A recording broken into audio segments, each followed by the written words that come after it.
Hello and welcome to the Homeless Consultants channel. My name is Paul B. I am the Homeless Consultant, and this is part 8 of my 3-part series on junk science as an existential threat to the United States of America. A lot to cover in this one, so I'm going to jump right in, but I'll let one cat out of the bag here. I'm going to show you how junk scientists use the lobbying process in particular to get their agendas passed based on the results of their junk science, which irresponsible legislators never actually bother to confirm or validate. So let's get started. First thing I'm just going to mention it. Again, the United States government recently did two things. One, raised the age to buy tobacco to the age of 21 years old in a free country. And number two, they banned most vaping flavors.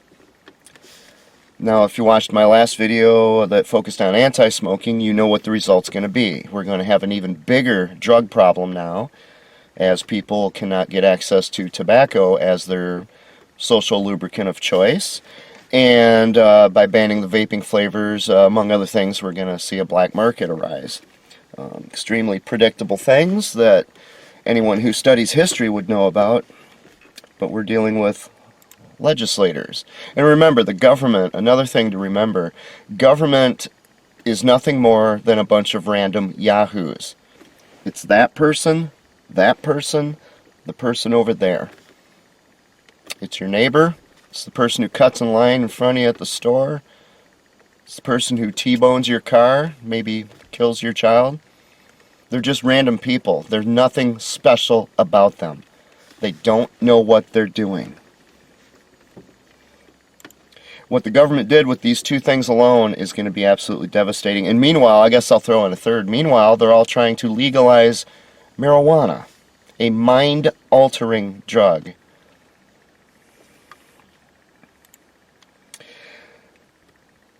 Question is, when they did all that, what did they do about the opioid crisis? What laws did they did this against the tobacco industry, vaping industry? What did they do against big pharmacy and the opioid epidemic? We hear about it all the time. It's killing people. It's killing families, parents. Children wake up, little tiny children, little 4 or 5-year-old kids who know how to dial 911, calling up saying my parents won't wake up.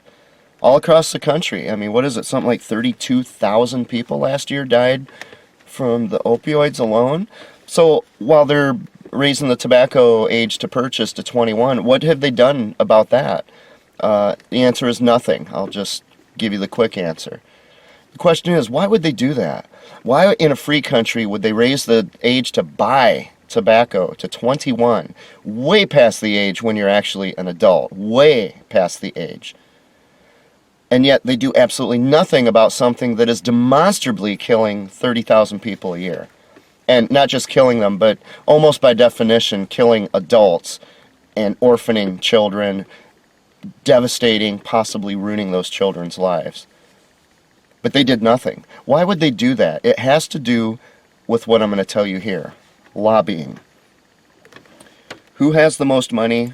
Who is the most effective lobbyist, right? Now, the problem with lobbying came to light in the 1980s, and in fact, that's when lobbying became a problem. There had always been lobbying, and yes, there had always been a problem with lobbying, but it was pretty minuscule compared to what it is today.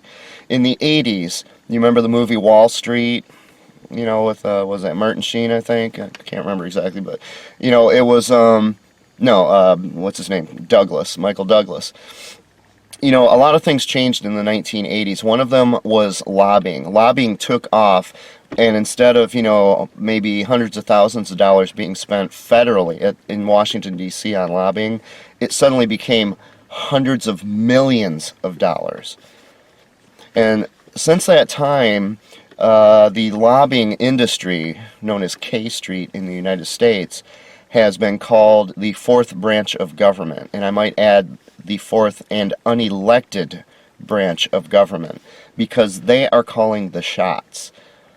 There was a lot of effort to, when Jack Abramoff, if you remember, if you're old enough to remember, when he was arrested and sent to prison for what he did with lobbying, the crimes that he committed, the scams that he ran, the money that he stole from so many people, and the way that he just bought votes from legislators in Washington, D.C.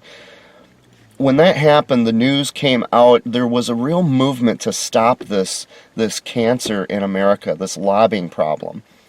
But it was also at about the same time, just coincidentally perhaps, when the media was being taken over by special interests.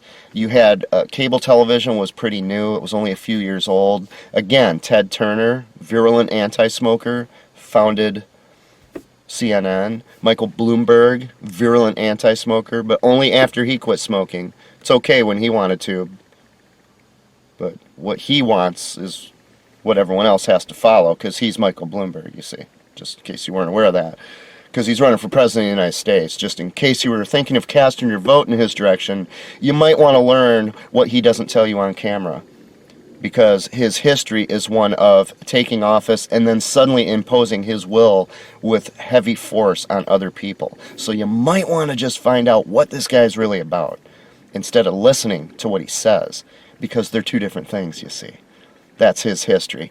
Anyway, the media was beginning to be taken over by special interests. It was being transformed into what we call today the fake news, which has absolutely reached a status of ludicrous proportions. Things where when one of the worst terrorists in human history can get killed by our drones, and some of our media comes out and calls him, they called one of them a respected cleric, and I mean, they're just lunacy. This was just happening. So they had this momentum to stop this lobbying problem when it first began. There were a lot of news stories about it. I remember it. You can go watch them on YouTube today. And then it didn't just end, it stopped, and the media never talked about it again. I mean, this should have been something that was talked about daily, like they talk about impeachment today. This is what they should be talking about all the time until it's fixed. Because this is the origin of what Donald Trump calls the swamp. There's a reason why they keep talking about impeachment. They don't want you to talk about this. And you're going to see how that works as we go on. So at this point, 30 years later, we have got a real mess when it comes to lobbying. We have a very small number of extremely wealthy organizations and individuals who essentially control our federal, state, local governments to varying degrees. And it's through the process of lobbying. Now, I'm going to very briefly look at this chart. This is from 2018, the lobbying industries that spent the most money on lobbying. All right, let me bring this up here. You'll notice right away, the very top one, what is it? What is it? Pharmaceuticals and health products. I just asked you a question a moment ago. Okay, health products, pharmaceuticals. Let's go a little further first, okay? Let me bring this up. Pharmaceuticals, health products. Another industry in this list is health professionals, they call it, and then health services, HMOs. Okay? The first thing you notice is that pharmaceuticals and health products is almost twice as much spending as the next largest spending industry. And the next largest spending industry is insurance, which, guess what, includes health insurance, you see. If you add up only those three that are obviously healthcare related, healthcare related, because it has nothing whatsoever to do with health. These people don't care if you live or die, or if your children live or die. You want to know what they care about? Look at the dollar sign in front of these numbers. $281 million that one industry spent last year on lobbying in Washington. Can you compete with that? I can't. I live in a car. I can't compete with that. When you add up pharmaceutical and health products, health professionals, and health services, HMOs, that means $452 million spent on lobbying in 1 year for what amounts to the so-called health industries, which again have nothing to do with actual health. If you don't believe me, go to Walmart. Just step outside your door and look around at how healthy these Americans are. Take a look. Because these guys have been saving lives for 30, 40, 50 years now, and to me, it looks like everything's just getting worse. There's a couple hidden ones here too, though. What about the insurance industry, which includes health insurance, which is being forced at gunpoint on people? Maybe the reason for that has something to do with $157.8 million spent in 1 year. Perhaps. How much did you spend fighting against Obamacare at gunpoint? That was just 1 year. They spent over many, many years. If you do some math, you'll start to see that it enters the billions of dollars. What about electronics manufacturing and equipment? Seems like, I don't know, maybe medical devices might come under that realm. Medical devices, health related. What about manufacturing and distribution? Again, medical devices, manufacturing in the medical industry. If you add all that up, you get to $492 million spent in 1 year. That's $500 million spent on lobbying by just healthcare, what they call healthcare industries. And I got that number by just taking 10% of the manufacturing and insurance industries. That's probably underestimating. Okay, these are the kinds of numbers we're dealing with, folks. Okay, so when you have, now junk science enters a lot of different realms, obviously. I mean, by the same token, there's going to be some itty-bitty teeny-weeny number that's lobbying to build a new telescope somewhere for astrophysics. So don't get me wrong, I'm focusing on healthcare because that's something that everyone seems to encounter all the time. Look at how much of our society it is chewing up, even though it has no effect. We're less healthy than we've ever been before. There's some great advances in medical science, especially when it comes to trauma. There's no denying that. If you get in a car accident or something, well, they didn't have cars 500 years ago, but, you know, I mean, for that kind of trauma, the service you're going to get today is extraordinary compared to then. But that's for trauma. When you go to your ordinary doctor, they don't know what they're doing. They don't know what they're doing. But they have that much money behind them. All right, the result of this, and one other thing real quick, all of that money, $500 million just there, that's just on the books. On the books. There's a whole lot more being spent that isn't on the books. All that money is spent doing absolutely nothing. There's no work involved. There's people moving around. There's people going and taking legislators to ball games and things, taking them out to dinner. But there's not work. There's not labor. There's not something that a worker can take pride in and say, I created this. There's no manufacturing. How does all that money is being blown on one thing, influencing / manipulating people? And that's just in healthcare. Can you start to see how a country that's as wealthy as the United States of America, with a GDP like we have, still has 3 million homeless people? And so many other problems. Can you start to see this now? Why can we have an opioid crisis the way we do? Well, on the one hand, they keep passing laws like smoking bans, raising the age to purchase tobacco, that encourages people to switch to something else like opioids. Duh. And then on the other hand, you've got the pharmacy spending this much money to help get people transitioned over to their drugs, which are extremely addictive. They will kill you in many cases if you stop them cold turkey. All this money is being spent. All this money in this nation is being spent on manipulating and influencing people. And if you look at anti-smoking, remember, all the money they're stealing, I asked you in the last video, what is their product as an industry? Fear, hatred, terror, etc., etc. Loathing, self-loathing, division, discord. That is influencing and manipulating people. They're not doing any work. They're not producing anything. That's what lobbyists do. Their whole goal, all that money that could have been used to feed people, all these children who grow up in poverty in the United States of America, instead, all the money that would save their lives is going to just influencing the vote of a legislator. That's why a country with our kind of wealth has so many problems. This is what Donald Trump calls the swamp. And if you want to know why there's so much talk, nothing but talk every single day about impeachment, And from the moment, even before he took office, the reason that especially one political party, which is known for corruption and graft unlike anything the world has ever seen before, one political party has gone after Donald Trump. They called for his impeachment before he even took office.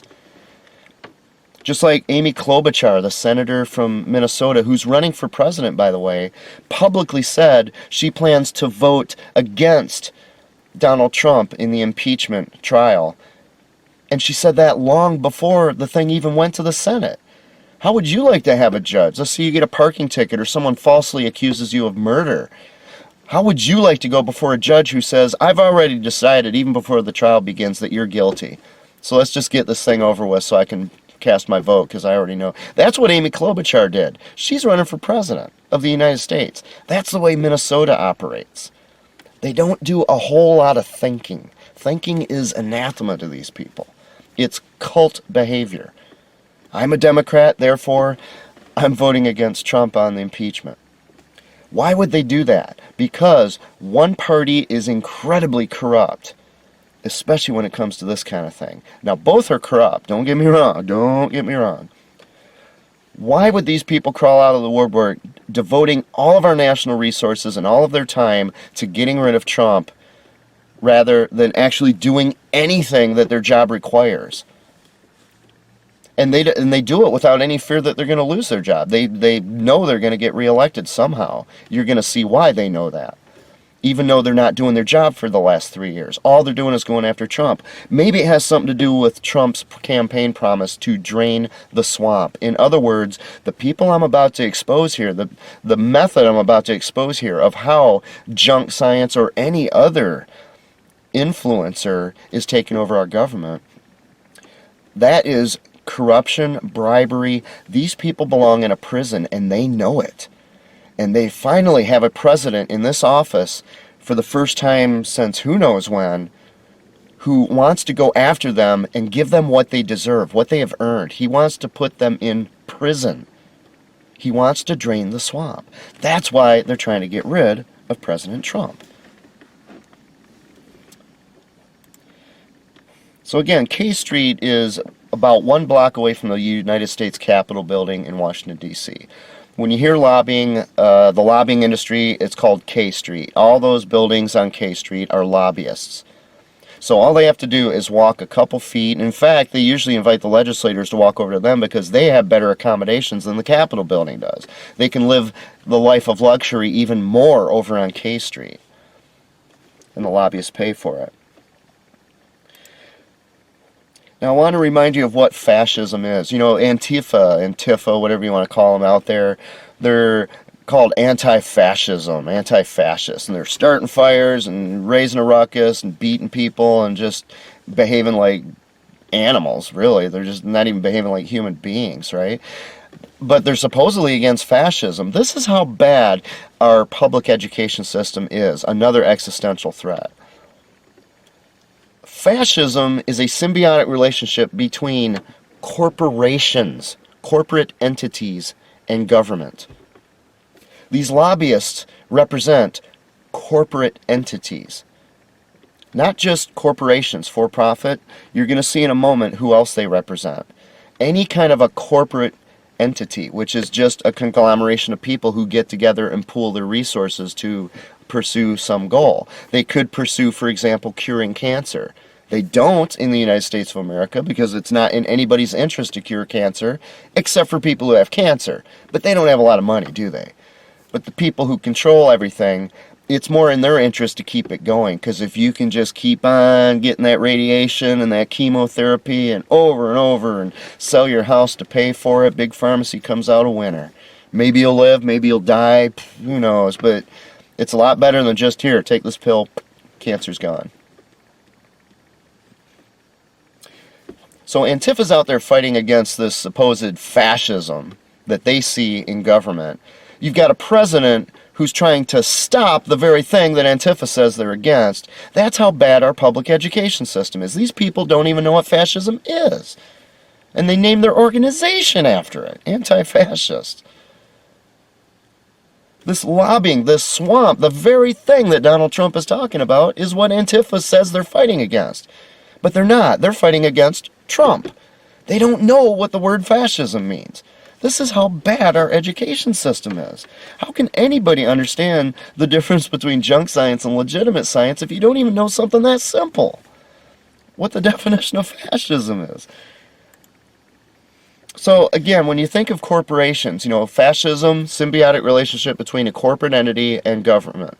In other words, corporate entities, groups of people getting together are influencing and controlling government rather than it being broadly controlled by the people, we the people. There's these pockets of power out there that control everything behind the scenes. That's fascism, as originated in Italy, in World War II. So, what is a corporation in that sense? Well, basically, they come up with all these different terms. I'm going to go really fast, look them up to get some more information. But basically an NGO, you're going to hear this, a non-governmental organization. Any kind of organization, group of people pooling their resources that is not government would come under the umbrella of NGO. That includes things like corporate lobbyists, what you think of when you think of lobbyists, but most of these are not necessarily corporate lobbyists. That's the trick.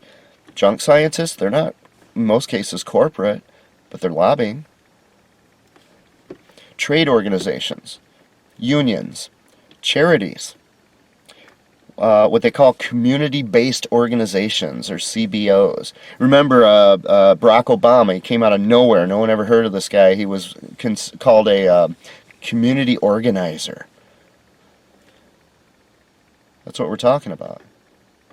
Or did you think that somebody who's just out there trying to get the trash cleaned up in your local community became president of the United States within a couple of years? Did you think that happened, or do you think maybe he had his finger in the pie somewhere? Think tanks, which has got to be the worst term I don't even want to go there. Think tanks. People who are so arrogant, so full of themselves, big, huge heads, that they believe they can just get together and sit around and think all day and write down what they're thinking, and because we know we have really big heads, everyone should listen to what we say. I don't even want to go there. Think tanks. Political action committees, PACs, P-A-C.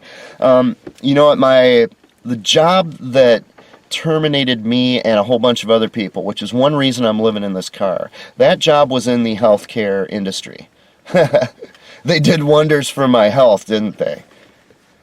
You see, because they're not legit. They don't care about health of anybody. They care about the health of their wallet.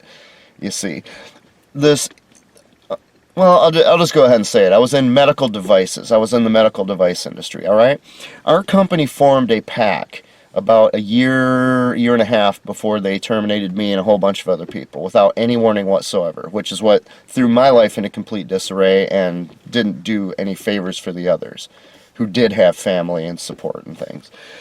The Political Action Committee, they would constantly pester us. We would go into work and constantly get pestered asking employees to donate to the PAC. Right? To donate money that we work to earn to the PAC. Now, they did it by saying that the PAC was influencing, it was lobbying government in favor of our, things that benefit us as an industry. Well, if you have a lifetime job here and they're not just going to throw you out in the trash without any warning, that might even be a halfway decent investment. I work here, I want my industry to be strong, I want to have job security, so yeah, sure, I'll donate. But that's how they sold it. But guess what was really happening? This wasn't for your benefit. This was for their benefit. They took your money if you were dumb enough to donate to these PACs, or if you fell for the peer pressure, because the implication was if you don't donate to the PAC, you can expect to feel the pain on your next performance review. That was the very clear implication. And another thing I'll point out is that this healthcare company, medical device company, another thing they kept talking about all the time was their code of ethics. Okay, and you might notice that what I'm describing here is entirely unethical. It is immoral. It is disgusting. Pressuring your employees to spend their money on your agenda, and then you throw them out in the trash. even if they had given money to you. All right? These people don't care about human health. I worked in that industry long enough to know they don't care whether your kid lives or dies. They don't care if you live or die. They care about what matters to them on a day-to-day basis. Their job security, their bank account, their stock value. So these people I worked with, they were completely oblivious to what a PAC was, right? So the other thing that the PAC was doing, they would tell people, you need to give money to us so that we can go out and lobby legislators. Now, if you think about what that means, it means that whatever legislator is in office right now will get lobbied to pass laws that benefit our industry. But that's not what a PAC does. You see, they lied. They didn't tell the truth, the whole truth, and nothing but the truth. What a PAC does is it's devoted to lobbying on the one hand, but it's also devoted to installing and removing people from public office who, based on how well they fulfill your personal agenda, or professional agenda, industry agenda. So they actively seek to remove people, to get people defeated when they run for office. This isn't about going there to whoever just happens to be in office right now and lobbying them. This is about going in to lobby them, and if they don't respond, you then shift gears and you take all this money that these employees donated and you do everything you can to get them thrown out of office. But what if the person they're trying to get into office to replace them, let's say, believes that maybe abortion should be upgraded to the point where even after the child's born, we abort the child? Because everything else they believe in terms of medical devices is consistent with what my employer cared about. See, that's how oblivious these employees I worked with were. They didn't understand what was going on. They just sit in front of their TV, they stare at their phone, and they don't understand. And I feel horrible for anyone who actually gave money to that PAC. I sure didn't, and that's one reason I was out of there. I wasn't going to give money to them. In fact, I talked to their lobbyists very directly about this, about where the ethics really lied in there. That's one reason I was gone. Gone. Yet they're the ones with the code of ethics published on their website. I actually live the ethics. And this is the price I pay for that kind of thing. This is junk science, folks. This is junk science. It is corruption to the core. Those people didn't care about human health. It was disgusting. Another thing you run across is nonprofit organizations. Nonprofit, which if you go look at the salaries for the people who run these nonprofits, it's pretty hard to call it a nonprofit, especially in the cancer industry. Some of the highest paid people in so-called nonprofits are in healthcare and cancer research. Go figure. Go figure. They haven't done anything to actually cure cancer, but they have 7-digit salaries and perks, free houses, free cars, travel all around the world. Maybe because it has absolutely nothing to do with caring anything about somebody else's human health. Because you know what? That person over there is a total stranger to me. I don't know who they are. The only way I'm going to actually care about them is if I can exhibit empathy. And as soon as you have a cult mentality, empathy is the first thing to go out the door. As soon as you're a sociopath or a psychopath, empathy is gone. The reason I care about these people out here, the reason I make these videos to care about you enough to inform you of these things, is because I have empathy. It doesn't mean anything to me if you believe me or agree with me or if you go out and take action on this. I care about you.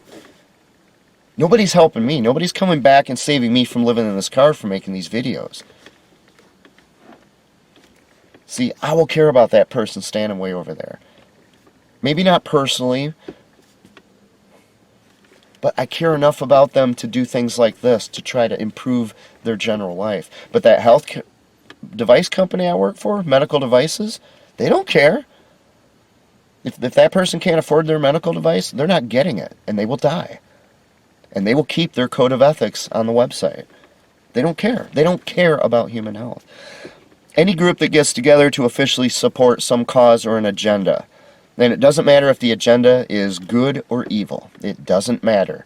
They are a corporate entity. They are an NGO. They are a force to be reckoned with when you have lobbying that is a swamp. The big ones you've heard of are things like AARP. retired persons, the NRA, National Rifle Association, veterans organizations, and even hobby groups. When I was in amateur radio, ham radio, there's associations. And sometimes they will lobby, say, to get the FCC to do something or other. But also, there's a lot of really disgusting groups that get together and pool their resources, which is a corporate entity. Examples being the Ku Klux Klan. Granted, not as much power as they used to have, but that's exactly what they did. They pooled their resources. That's what made them powerful. They had a huge membership. The Southern Poverty Law Center. If you don't know what they are, you gotta find out. It ain't what the name sounds like, folks. What about all these various anti-smoking hate groups I keep talking about? These disgusting hate groups. These people are evil. There's nothing good about them. NAMBLA. What about NAMBLA? It's Man Boy Love I think it's North American Man Boy Love Association. These are grown men who lobby government to legalize them having sex with little boys. That sounds ludicrous, right? It is. It's disgusting, but when they pool their resources together, they become a force to be reckoned with. 30 years ago, the idea of killing a baby after it's born and calling it an abortion rather than murder was impossible. You got to start looking at what's really going on in this world, folks. Someone like NAMBLA can actually have an impact, and you need to know that. And if you don't understand how lobbying works, you don't understand how junk science works, you're not going to know what's going on behind these closed doors. Hi, sorry to interrupt, but as I was editing this video, I realized that I left an important point out. When it comes to these people who want to legalize marijuana, you might wonder what kind of a rational argument could these people even claim to present in favor of legalizing mind-altering drugs, which will, with certainty, become more and more available to younger and younger and younger children once it's legalized. What kind of an argument could they conceivably present? They've developed their strategy over a long time, but there's two main ones, and I want to point these out because they're used for a lot of other idiocy like this. The first one is just appealing to the greed of the legislators. They want to steal money wherever they can. That's what taxes is. It's theft. It's armed robbery. It's nothing other than that. It never has been. And these people sleep like a baby at night, even though they are the worst armed robbers on the face of the earth. The amount of tax revenue that will come from legalizing marijuana is enough to get many legislators on board right then and there, because then they can take that money and they can go push their other agendas, like climate change, getting this telescope built, or whatever stupid idea they have. Just like with the tobacco taxes in Minnesota, when they were building this football stadium, this modern gladiator arena, Governor Mark Dayton said, I think we should use tobacco taxes to help pay for that. Okay, now of course that was passed on the pretense that they were going to use tobacco taxes to save children, but that's not what they did, and that's not what they ever do. These people lie. So number one is they appeal to the greed and the utter irresponsibility of these legislators who don't even seem to realize that they are armed robbers, that they are among the very worst people who have ever existed on the face of this planet. The second thing they use, and if you can believe it, you've got to try to understand the logic here. The people who want to legalize marijuana, they will say, look at the numbers of these people in these prisons who are in prison for nonviolent crimes. These people they're victimless crimes. They didn't hurt anybody, and there's millions of them in prison. If we legalize marijuana, that's all going to be over. All these people will not be in that horrific environment. Now, if you don't think about it, in other words, if you behave like a typical legislator, if you don't think about it, that actually sounds somewhat rational. But once you do think about it like a competent human being, you start to realize something. They're in prison because they broke the law. They're in prison because they broke a law that prohibits the use of a mind-altering drug. To claim that there's no victim when somebody is altering their mind is lunacy.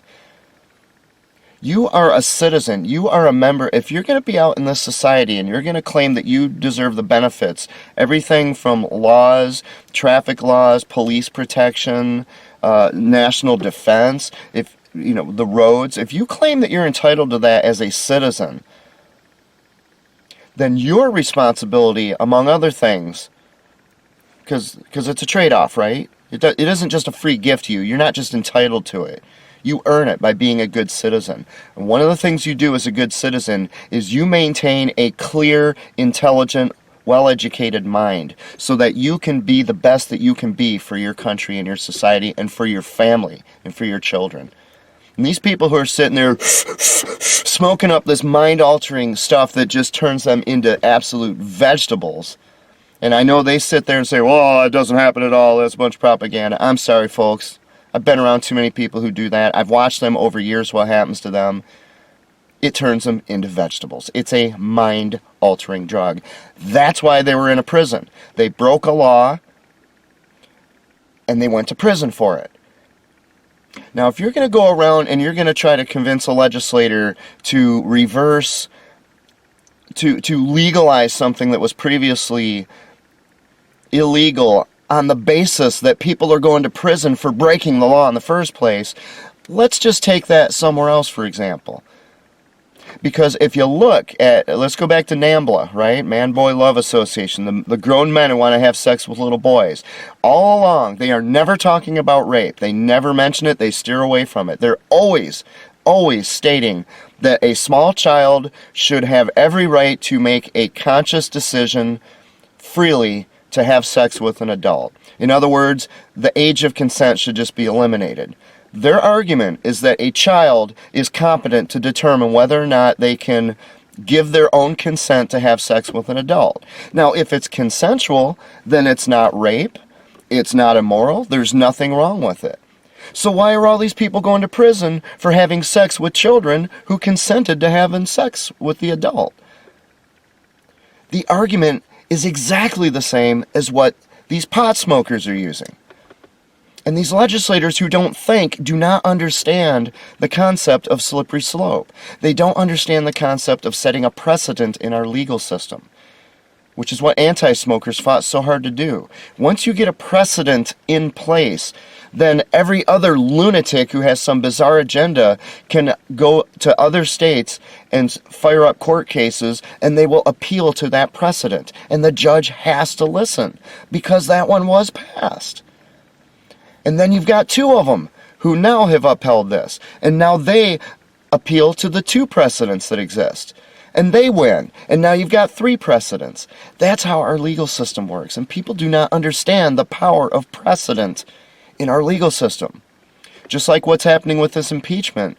The real disaster here is it has set a precedent for a political party that is absolutely corrupt to the core and is doing everything it can to get rid of a president who wants to clean up their corruption. It set a precedent for that party to use the impeachment process, which is supposed to be for high crimes and misdemeanors, instead to just weaponize it to get rid of somebody who's trying to enforce the law. So I just had to throw this in there because you don't understand what's going on.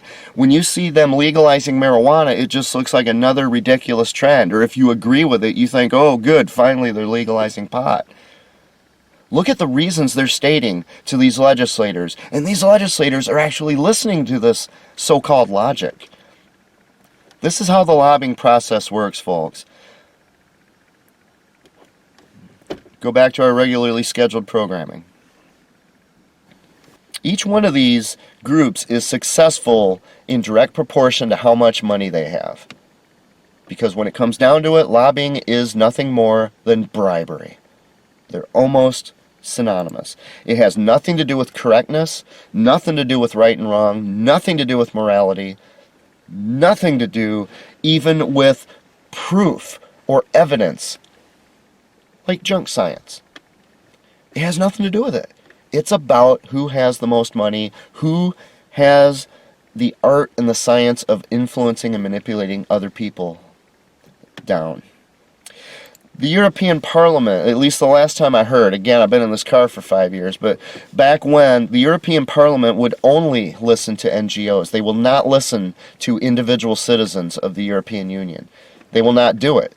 It's against their policy. Their policy is to only listen to non-government organizations.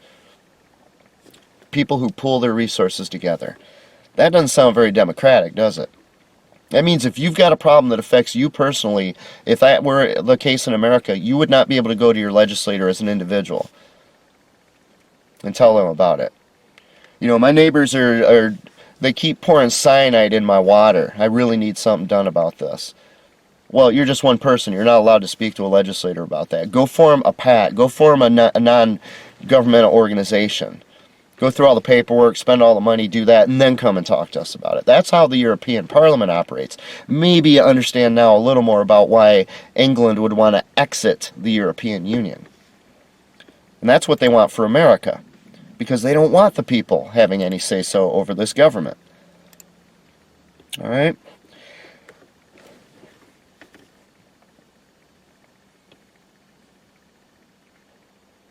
Another thing that legislators will often say is that, well, we don't hear from our constituents. Now, in America, you can go to your legislator as an individual. Now, granted, it's almost impossible to get to one at the federal level, but at the state, at the local level, you can reach them. A lot of them lament the fact that people don't come to see them. Anytime I've gone before a city council, there's usually 6 or 8 people in there. Maybe a couple watching them on TV. You know, I mean, nobody's coming to them and telling them what they think and feel about things. They're in Minnesota, they supposedly are taking public opinions on legalizing marijuana right now. Well, who do you think's going to that? It's groups like, oh, I can't even remember the name of that. That's some silly name. Normal. Right? These pot smokers, these drug addicts. I mean, the people who want to consume a mind-altering drug because they can't handle the world as it is. If there's anyone in this world who should want to escape their reality, it's the guy living in this car. But I'm not going to smoke pot. I'm not going to do something that screws up my brain like that. But these people do, and guess what? They get together as a corporate entity, and they go talk to these Minnesota legislators who don't think very well to begin with. But the individual citizens aren't calling them up, aren't going and visiting them and saying, I don't want you to legalize marijuana. I don't want my kid to have easy access to marijuana. I want my kid to have a clean brain the rest of their life so that they can think things through properly. But that's one thing legislators lament. I mean, that's one thing in their defense is that we the people, never talk to them. We never make our opinions known to them. I do. Of course, when you got a bunch of yahoos like the Minnesota legislature, which is why I say this is one of the most corrupt legislatures I've ever seen. Frankly, I think it's the most, even worse than California. But when I go to them, I have something to say. I know how to say it. I draw it out succinctly. I make it in such a way that they can go research the points as needed. But they don't do it. Because we've got a crappy legislature here. These people are brain dead. I mean, for what it's worth, they don't care about right and wrong. They're not looking for truth. And a lot of it, though, has to do with the fact that they do have people walking in with suitcases full of cash, which are those NGOs, such as, well, can't name names, can I? But the groups, the anti-smoking groups in Minnesota, the ones who keep putting those ads on TV showing children smoking cigarettes because they are giving cigarettes to children and filming them while they're smoking a cigarette. You see, the anti-smokers are doing that, not the tobacco industry. You see how that works, right? But people who don't think very clearly, they think they're watching a documentary of some kid over there smoking a cigarette. Cigarette was given to them by the anti-smokers who filmed them. Children. Filming children. I don't even want to go there. That's how sick these people are.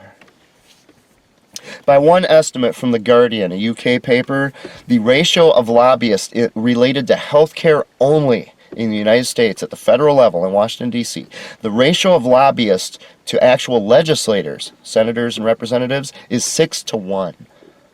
That means for every legislator sitting over there, Amy Klobuchar, AOC, all these people you've heard of, Mitch McConnell, for every one of them, there are 6 lobbyists only related to health care. And remember, a whole bunch of them are what? Virulent anti-smokers, the most profitable industry on the face of the earth, stealing hundreds of trillions of dollars over half a century. I mean, how do you wonder why something like an Obamacare could get passed in a free country?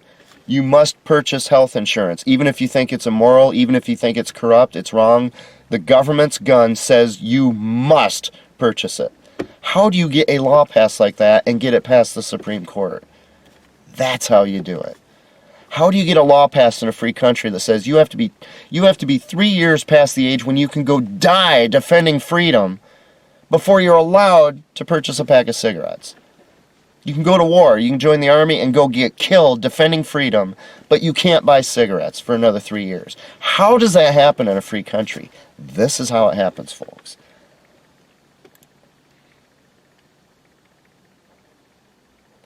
One reason that all this problem happens is because lobbyists' agendas are entirely self-serving. Again, like I said with the medical device company I work for, couldn't care less about human health.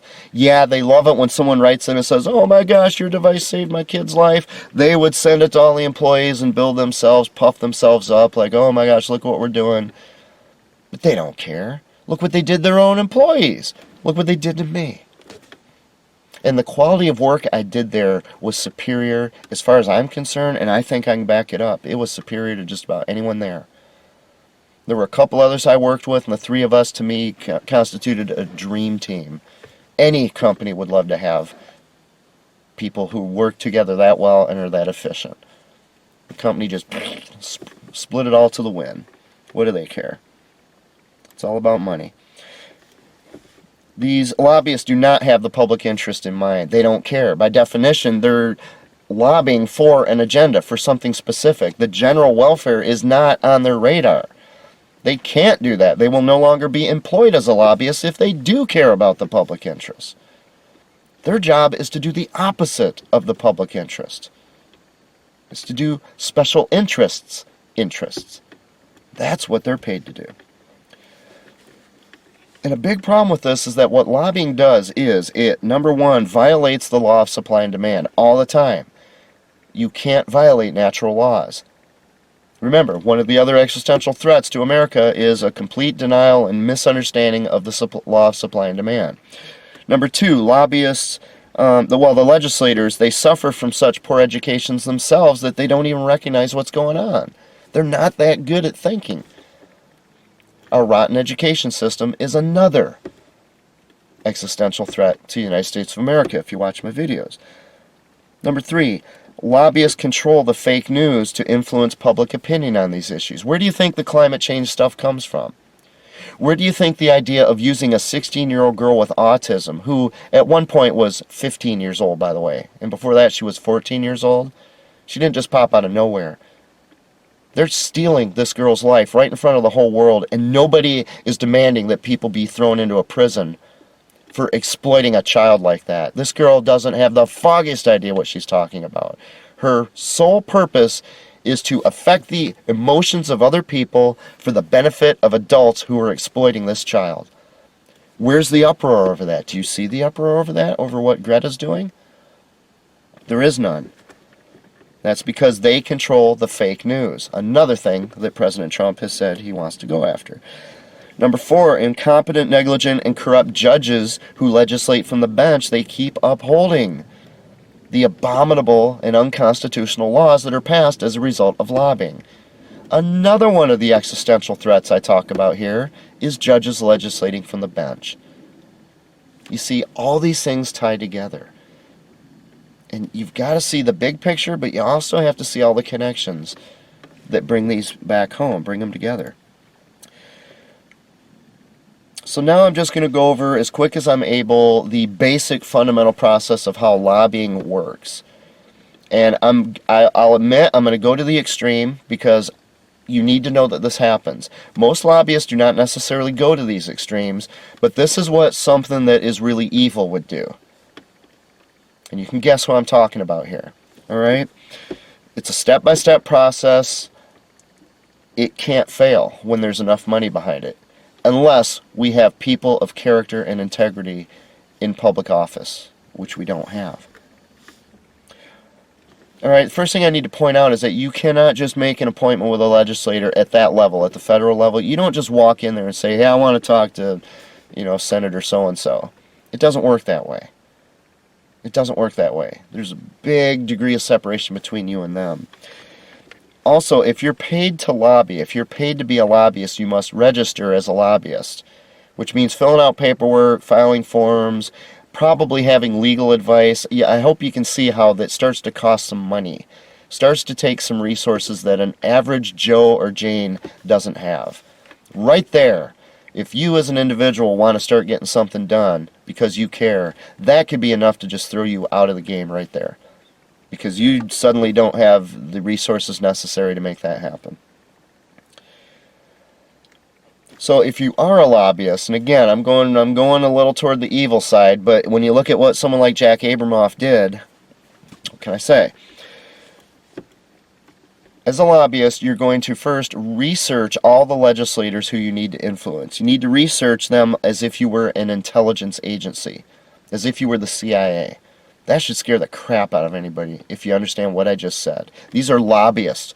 Corporate lobbyists, not just for-profit corporations, also non-profit corporations, associations, any kind of corporate entity. You're going to research legislators for this purpose. You're going to identify those who already agree with your viewpoint or your agenda. You go after them first because they're an easy sell. They're already on your side, essentially. Then you're going to look for the people who are the most gullible, the easiest to persuade, susceptible to peer pressure. You're going to learn their psychology. You're going to find out who the pushovers are, and then you're going to push them over. You're going to find the legislators who are vulnerable. You're going to put them over on this part of the board. These are the vulnerable ones. Well, what makes you vulnerable? Oh, let's say you're not popular. You're in peril of not winning the next election. That makes you vulnerable. Let's say you're embroiled in a scandal and you need a way out. You're vulnerable. These lobbyists can help make life a little more pleasant for them. And they're going to get something for doing that. All right? What about the ones who can just plain be blackmailed? Why do you think Jeffrey Epstein committed suicide so quickly in jail?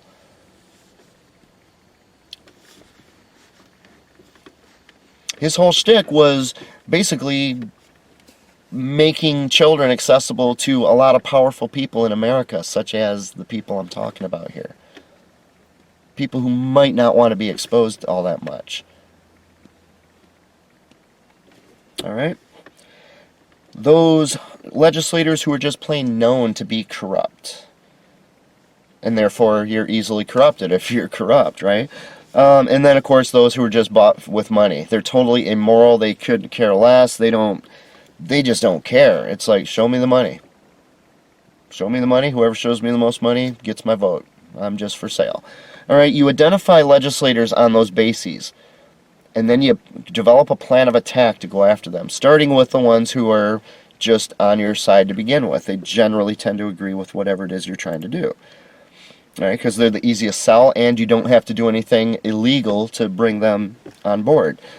Another thing you have to do is you have to dress nice, behave professionally, and be likable. You have to follow their rules and their protocols.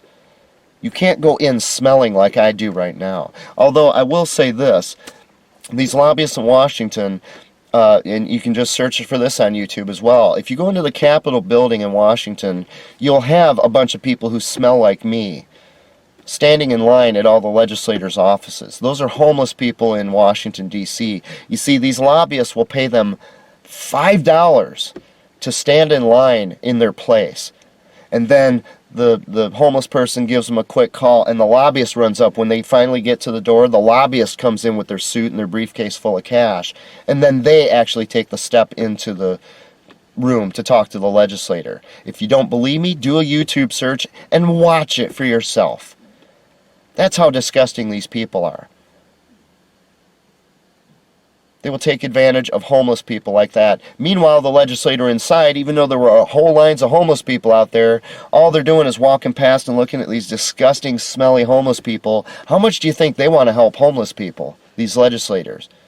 But the homeless people are never walking in the door and making their case known to the legislators. They're just holding the place for $5 measly. These people are just degenerate every which way to Sunday. You need to get an audience, first of all, with the staffers and the interns. You're not going to talk to the legislator right away. The interns are, remember when I talked about, remember the political action committee that this medical device company I work for? They are the ones who brought in Al Franken. They are the ones who brought in Amy Klobuchar, who's running for president. And when they came in, they had these entourages of young kids, all wearing, suits. Like Franken's, I believe, were the ones with all the black suits. And Klobuchar, she has all these young boys coming in there in their suits. Just this whole huge group of young boys following Amy everywhere around. These are interns, right? These people are, well, they're not even old enough to buy a pack of cigarettes anymore, are they? But they're old enough to be the person standing between you, the people, and Amy Klobuchar. And you've got to get past these people. And because they have that position of unbelievable power when they're as young as 18 years old, you don't know what a big head is until you've had to deal with these kids. These kids don't know what they're doing. They're not old enough to have the foggiest idea how this world works. But they think they know absolutely everything because they spend all day hanging out with Amy Klobuchar or any of the other representatives or senators in Washington, who are, in fact, the most powerful people in the world. Getting past these little kids is your first trick. And again, I'll remind you, they're not even old enough to buy a pack of cigarettes in the United States anymore. I hope you see the lunacy that's going on here. How do you win over these interns? Well, you puff them up, you build them up, you research them before you go in to talk to them. Talk to their schoolmates. Oh, this one's a big football fan? Okay, I'll make a note of that. So you start talking their language, you start manipulating them. And these kids, it's fun to watch in a way, if it wasn't so sad as far as what's happening. These kids with these huge heads who think they know absolutely everything, if you walk in as an individual, they're going to walk all over you. But these guys walk in, and these kids think that they're the ones telling the legislator or the lobbyists how it's going to be. The lobbyists just make mincemeat out of them. Because these kids don't have any life experience. They don't know what it's like to deal with a professional manipulator. And they just get steamrolled. It's amazing. They big, huge heads. They think, oh, nobody can pull the wool over my eyes. And it's like, and that's just exactly what happens. That's why a lobbyist is paid $1 million, $3 million a year. Because they know how to do that. It's just lunacy. Any legislator who puts a child in their office between them and the people should be thrown out of office to begin with. It's disgusting. They should be putting grown adults who have some life experience, understand how this world actually works, not just think they understand it. Every little kid thinks they understand everything. I sure did when I was a young kid, and guess what? 30 years later, I didn't know anything, did I? Nope. So you basically manipulate the kids, the staffers, and they might be as old as, 26, 28 or something like that, but I mean, they're young. You also, the revolving door. You imply that, well, Mr. or Mrs. Staffer or Ms. Staffer, we have openings in our lobbying firm, and while you're not getting paid anything right now as an intern, like Monica Lewinsky was an intern, or you're getting paid just a very little minimal amount, you might be eligible to come work for us, where you could make, $300,000 a year when you're, again, probably before they're old enough to buy a pack of cigarettes. That's one easy way to get one of these people on board, because the only thing you need is for them to get you an audience with the legislator. It's called the revolving door. And as you're going to find, they do it with the legislator as well. Well, don't worry about it, Mr. or Mrs. Legislator. If you lose the next election, you can come work for us as a lobbyist. And you can make 10 times as much money as you do right now as a public servant. Helps to explain why public servant salaries, these legislators, keep coming out of Congress as multimillionaires, doesn't it?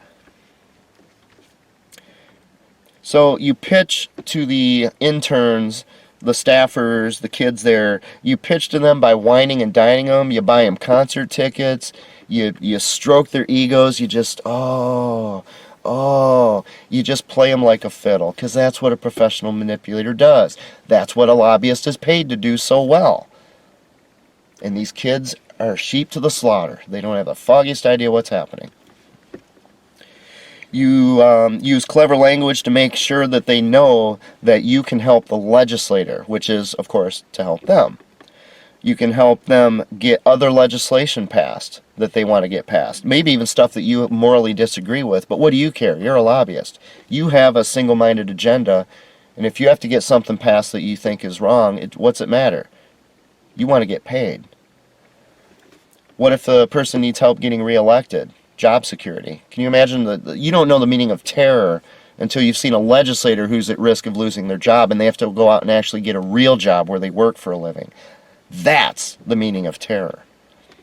You can imply as a lobbyist that you can help them. You can imply that you can help them extricate themselves from a public scandal. You can use diversion to divert people's attention away because the masses' memory isn't very good. They'll forget all about it by the time you've created a distraction. You can do public image rehabilitation and things like that. You just make the implication that you can help the legislator. All right? Now remember, again, when this medical device company brought in people like Amy Klobuchar, so she comes in there, she sits with the executives in the nice room, in the nice oak wood room, behind closed doors, whatever's going on there, and she hears what they have to say, and they exchange whatever they're exchanging, and then she comes out into the dollar store cafeteria that we got to sit in, and she gets to talk to maybe 60, 100, 150, 200 employees. So she's standing there at a podium. She's got her trail of little boys here wearing their suits, these little kids, her entourage that comes with her from Washington and all this. And they come in there, and she talks to these 100, 200 people at their place of employment. What are the odds that anybody in that environment is going to raise their hand and say, Amy, why did you vote for this? Why did you do this? It's hurting people. What are the odds that any of these employees in this business are going to do that? Because if they do, they're out of a job. You see, the PAC, the Political Action Committee, brings in someone like Klobuchar to speak to our company because it's nothing more than a veiled campaign stop.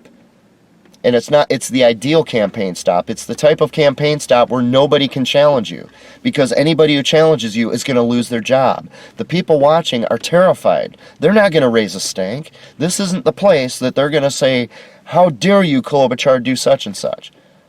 They're not going to do it. But by being up in front of those people, there's all kinds of things at play there psychologically.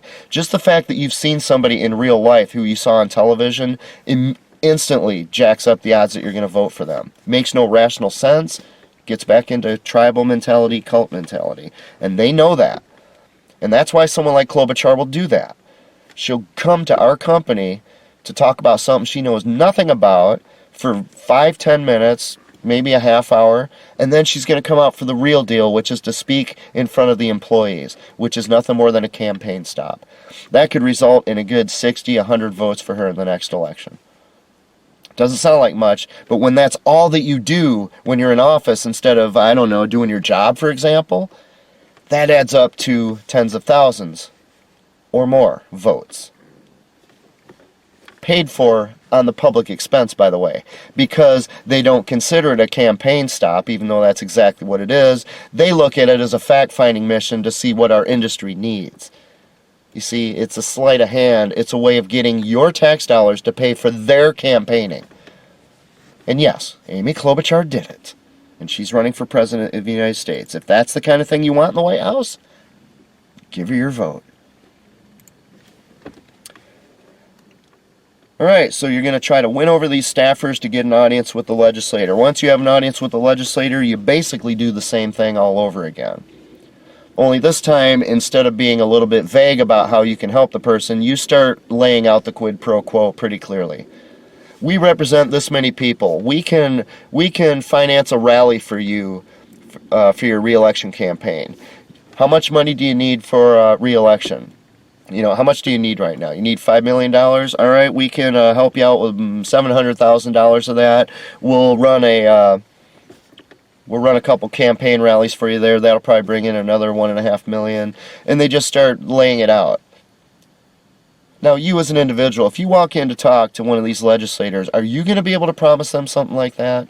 Because these lobbyists who represent non-governmental organizations, fascism, you see? A group of people pulling the resources and money together. They can do that. And these are professionals. That's what they do. That's why it's called K Street instead of Kmart. K Street is a bunch of people who specialize in doing this. You want to get a law in a free country passed that says that someone who is 3 years past the age where they're legally allowed to raise a child, the most responsible thing imaginable, but they have to wait another 3 years before they can buy a pack of cigarettes.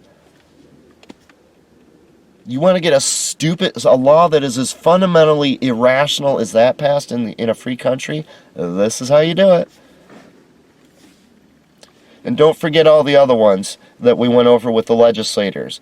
Once you get past the ones who are easy sells, then you start, if needed, if you need the votes, you can start applying the pressure. The ones who are easily blackmailed. The ones who are easily bought off. The ones who are corrupt. You can start taking advantage of that route if need be. And if you're fanatical enough that you've got to get this law passed, like something as stupid as that. Or banning vaping flavors. See, this is how the system works, and most of these pitches take place in just a couple of minutes, like an elevator pitch. Nobody is sitting down with these legislators and teaching them. I mean, they would have to go to college for years, a competent college if there were any left, and teach them how legitimate science works so that the legislator becomes a scientist and then present the science to them so that the legislator can evaluate whether or not this is even valid in the first place. That's not what happens. Instead, they bring out their charts, they bring out their graphs, and they say, look, see, hockey stick, global warming. And then the legislator goes, oh my God, we're all going to die in 12 years, oh my God. Now, if you went in as an individual and you showed them the same chart and you said, look, hockey stick, the legislator is going to be like, yeah, right. Thanks for stopping in today. You can leave over by that door right there. But when you come in pooling resources with a lot of money and representing a lot of people, you can bring the stupid hockey stick graph in there.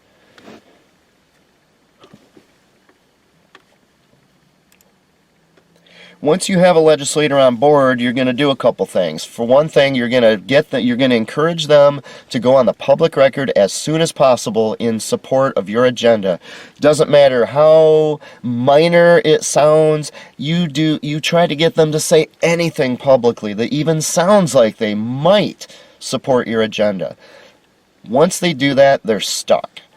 Because they're going to look like they're waffling if they change their mind. Now, I'll point out, a responsible legislator, if they got trapped in that instance, instead of just going along with it because they went on the public record saying something stupid that they didn't bother to research first, a responsible legislator would say, look, I am so sorry, I made a mistake. I moved too quickly on this. I didn't research everything. The anti-smokers came in. They told me that it would benefit the nation if we raise the age to buy cigarettes to 21. I didn't even, at that time, I hadn't researched the anti-smoking industry to learn that it was a bat guano crazy cult that goes back 500 years. I didn't realize they were stealing all this money from all these people. I didn't know that.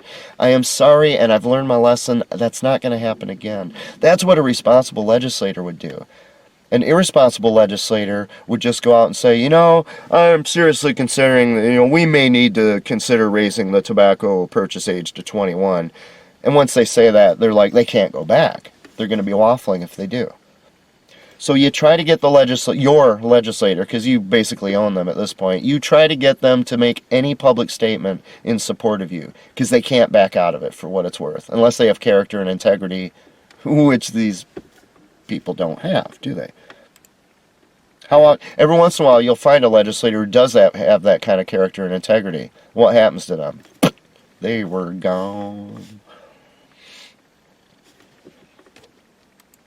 Also, you're going to try to get that legislator who is now basically your legislator, you're going to try to get them to influence other legislators. All right? And you're also going to, let's say you get someone on board.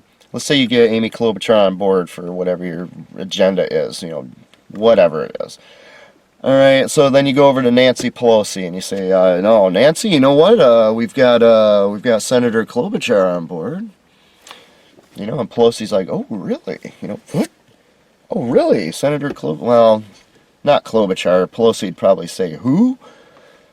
I'm trying to think of someone who actually matters. I don't know, McConnell, whatever, whatever. The big guns over there. I don't even want to say Schiff's name. This guy's... Oh, God. What has happened? What has happened to our legislator? But if someone who matters, Pelosi would be like, what? They're on board? And it's just peer pressure. It's schoolyard tactics at this point. It's just in the locker room. It's little kids just like, oh, the popular kids are all for it, I'm going to do it too. It's as simple as that. But here's the trick. You know how much money it costs? Now, let me make a quick diversion here. There was a news report recently that Amy Klobuchar, again, Minnesota senator, running for president of the United States, she got $11 million in the last quarter. Do you honestly think there's people out there who think she has a prayer of a chance of winning, that they would give this person $11 million? Or do you think it's coming from things like I'm describing right here? We can help you, quid pro quo. And then you go do it for the person who's running against Amy Klobuchar. Because that way, no matter who wins, you win. Where in the world would Amy Klobuchar get $11 million in one quarter? $11 million, can you count the number of starving Americans that would feed? These kids who live in poverty. Amy's not going to spend it on that. She's going to spend it on trying to run for president when she doesn't have a prayer of a chance of winning. The money, gone. Just light it on fire. Those people aren't going to get fed by her $11 million because it's all for Amy. $11 million. How many homeless people could that house? Could that get me so that I'm not sleeping in a car every night? Yeah. Is it going to happen? No. $11 million. Down the toilet. $11 million. How many student loans could that pay off? Let's say you pay off X number of student loans with that. Those people are suddenly free. These are well-educated, by definition, motivated people who've demonstrated. You've just given them their freedom. Imagine what they can do for the country now, for our economy, for our society. They're free. They're not bound with this ball and chain of student loans for the rest of their lives anymore. Now they can start doing what the education was supposed to do for them in the first place. Is that going to happen? No. It's going to all go toward trying to get Amy Klobuchar elected president of the United States. And that's in one quarter. $11 million.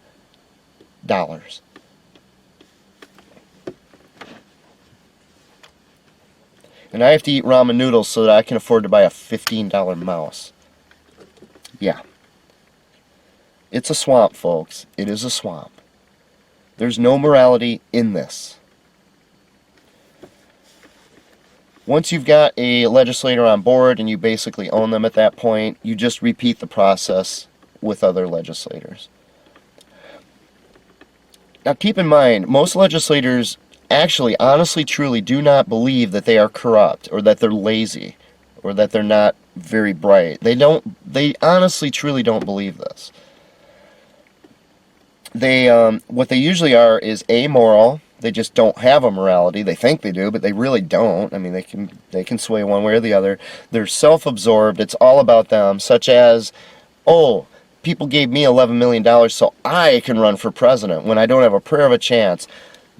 Screw all those people who could have used this money to eat, sleep in a safe place, not be bound by a ball and chain for the rest of their lives. Screw that. This is all about me. Jack Abramoff, going back to the 1980s, this guy was thrown in prison, and he's out there doing his own public rehabilitation right now. And you know what? It's easy to fall for it because he looks like such a nice, squeaky clean, likable guy who's learned his lesson. I didn't fall for the crap, and I'll tell you why, because you just have to go back to when he was in front of Congress, when he went to prison. When he said things like, which oddly enough is exactly the same thing that King James said about Native Americans in A Counterblast to Tobacco, which is what started the anti-smoking industry. What did King James call Native Americans? Godless savages. That's why he hated tobacco, because it came from godless savages. Abramoff, when he stole all that money from the Native American tribes, he was on record, and they called him out on it. I'll play it for you if I can, calling them what? Something very similar, like a bunch of knuckle-dragging troglodytes. Another email was read by Ben Nighthorse Campbell, at the time the only Native American senator. At one time or another, according to your emails, you and Mr. Scanlon referred to tribes as morons, stupid idiots, monkeys, effing troglodytes, which you defined as a lower form of existence, and losers. My question concerning your definition of those clients is this. Why would you want to work for people that you have that much contempt for? Mr. Chairman, I respect the committee's process. That's why I'm here today. But in light of the correspondence that occurred between the committee and my counsel, including the committee's decision not to make any provisions for my testimony through a grant of legislative immunity, I have no choice but to assert my various constitutional privileges against having to testify. Abramoff invoked his constitutional privilege over and over again. Senator, respectfully, I invoke the privileges previously stated. Senator Campbell put the hearings into historical perspective during the testimony of Michael Scanlon, Abramoff's partner in crime. I have to tell you that for 400 years, people have been cheating Indians in this country, so you're not the first one, Mr. Scanlon. It's just a shame that in this enlightened day that you've added a new dimension to a shameful legacy of what's happened to American Indians. You're the problem, buddy, of what's happened to American Indians. This committee is adjourned.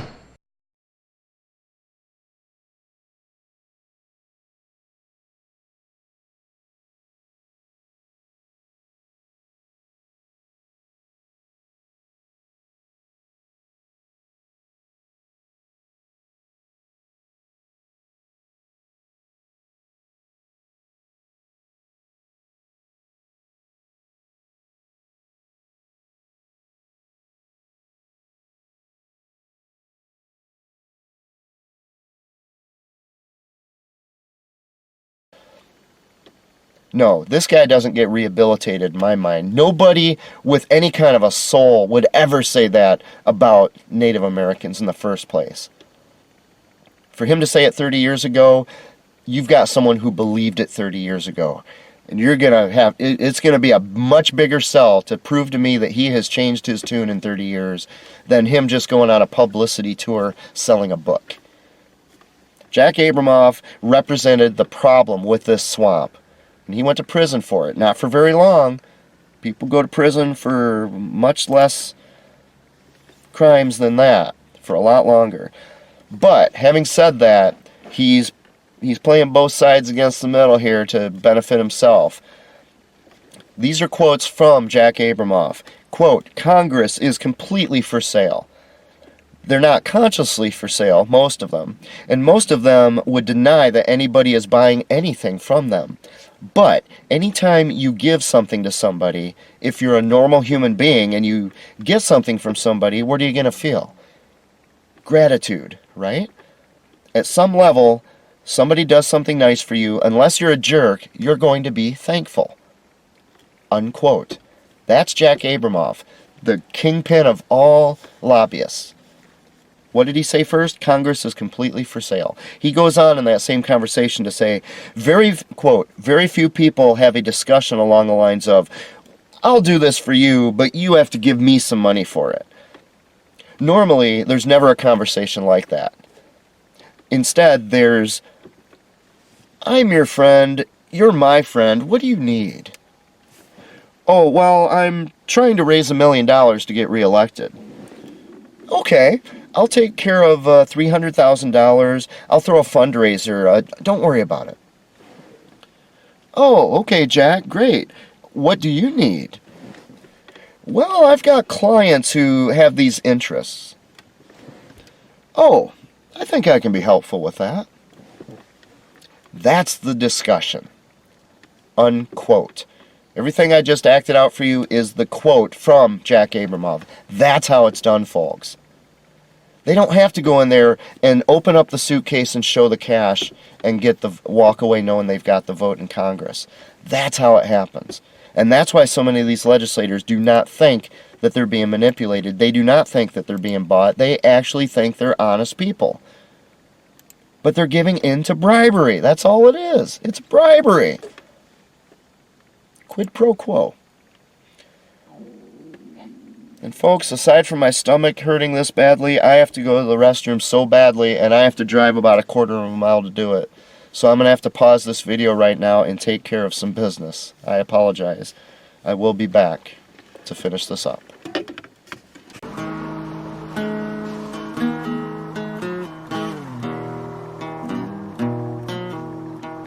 And home is a place I've never been. Okay, I am back from using the restroom. Let's continue onward. Note that in everything I just described in terms of the lobbying process, none of it involves science. So whether you're lobbying for medical devices or, some kind of a social agenda or something that's supposedly related to science, notice that there's no science involved. Nothing. At the very most, you might present the hockey stick graph or some couple graphs and charts. But there's no science there whatsoever. This is all human manipulation, persuasion. You remember George Godber with anti-smoking? We need to persuade non-smokers to believe that smokers are killing them. Nothing to do with science. That's how you get things as abominable as smoking bans passed. That's how you get things like murdering a baby who's already been born passed. What we're talking about here is politics, psychological manipulation, quid pro quo, peer pressure, bullying. These are schoolyard tactics, the same things kids in a school do. Possibly adding in some corruption, bribery, threats, blackmail, and so on. This is how you get things done. Apologize for my stomach making noise, I'm hungry. Next thing I'd like to note is that if you want to, let's say in Minnesota you want to get something like this done, like when they got the smoking ban passed 13 years ago, how did they get that passed in a free country? How do you do that? You don't have any scientific basis for it. I mean, the whole secondhand smoke scare was a fraud. That's been demonstrated. So how do you get a smoking ban passed in a free country? And there's nobody anywhere telling someone at gunpoint, you must go into this bar where all these people are smoking cigarettes. You have to. We require it, or else. There's nobody doing that. You have to go into this restaurant. There was never anything of the kind, was there? In fact, people were totally free to make the decision as to whether or not they went into these places. And not only were they that free, they were free enough to create businesses where the business owner said, I don't allow smoking on my property. Non-smoking bars, non-smoking restaurants. And guess what? They failed miserably. When left alone to a free market, they were bitter failures. And that's why the anti-smokers had to come out and put the big guns out. Or I should say the big money out. That's how they get a smoking ban passed, is stuff like this. Because people like Amy Klobuchar are not going to sit there and look at the real science and figure out, oh, you mean the EPA lied? I didn't know that. No one told me that Judge Osteen had ruled that they published the conclusions before they actually began the study. And Amy Klobuchar isn't going to go out and research that herself. She's too busy spending $11 million every quarter trying to become president of the United States. You see how this works, right? That's how you get a smoking ban passed, or any other sick agenda in a free country.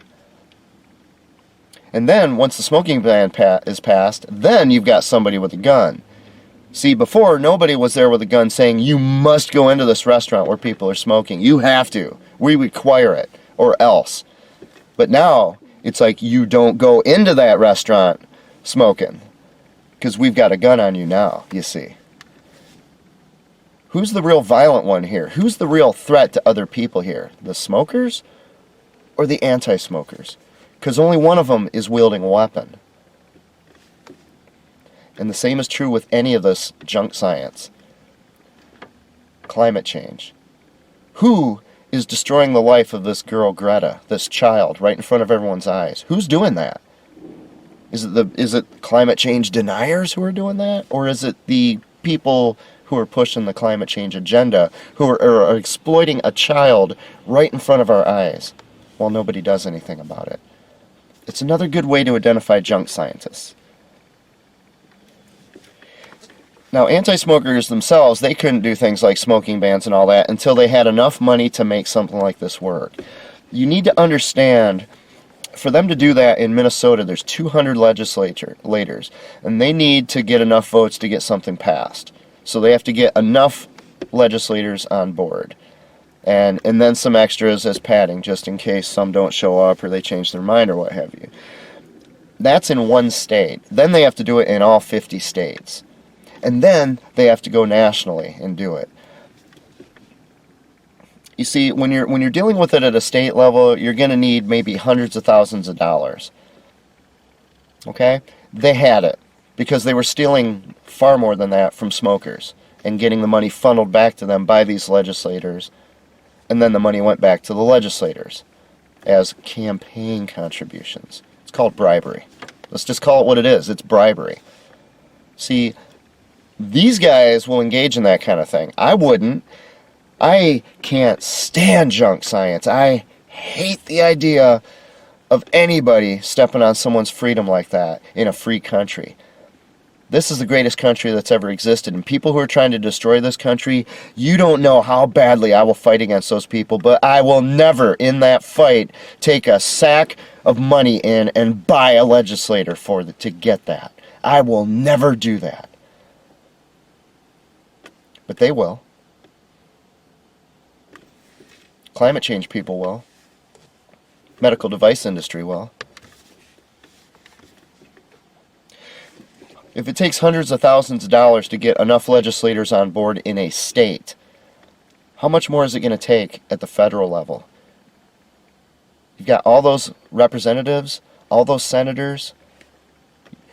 I hope you can see, what if it's something that you have to do nationally at every level? Local, county, state, and federal level.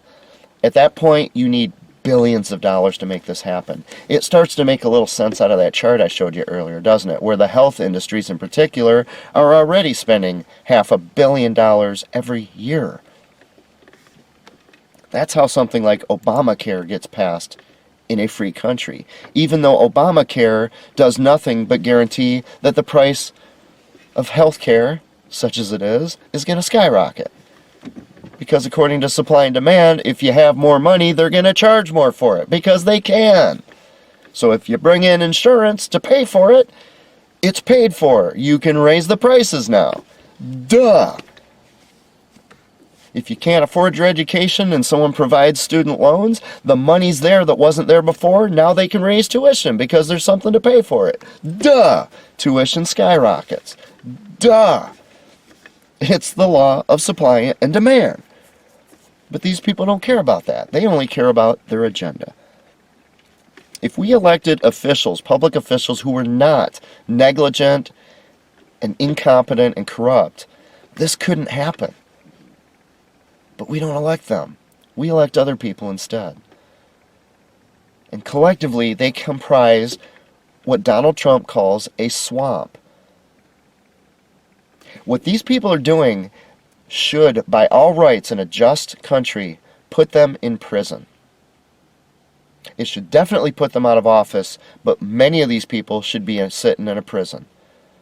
That's the swamp, and that's why there's so much backlash against Donald Trump. He's the first president in recent memory who would even suggest, really, truly, honestly, going after these people to drain that swamp and put these people where they belong, based on their own behavior, which is unlawful behavior.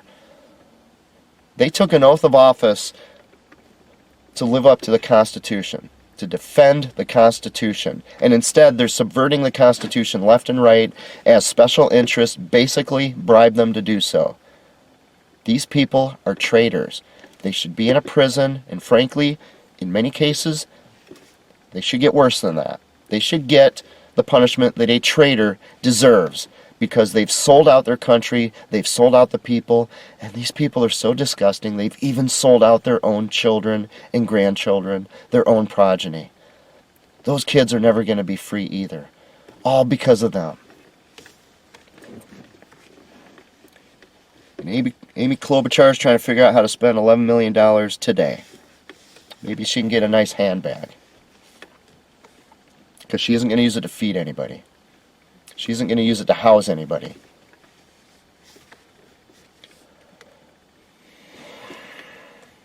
A similar process to this takes place with the news media. And then you have a whole nother arena. I'm not going to go into detail. You can imagine how that goes. But you make relationships with the news media. You start to influence them. You start to control them. You become their puppeteer. So you see these people on CNN opening and closing their mouths and all this, but you don't see the person up top who's working the strings. You don't see them. They're off camera. You just see blah, blah, blah, blah. Donald Trump is a racist. Oh, we must impeach, blah, blah, blah. You know, we need to have a smoking ban. Oh my God, climate change is going to kill us all. You don't see what's going on up here. The thing is, this strategy will work with any agenda. And if you think anything's off limits, remember what I told you before. 30 years ago, the idea of even someone mentioning the idea of killing a baby who's been born, even mentioning that would have been not just the end of their political career. I don't know who would ever hire them again. Who would hire them to be their janitor? Who? Who would do that? Would you?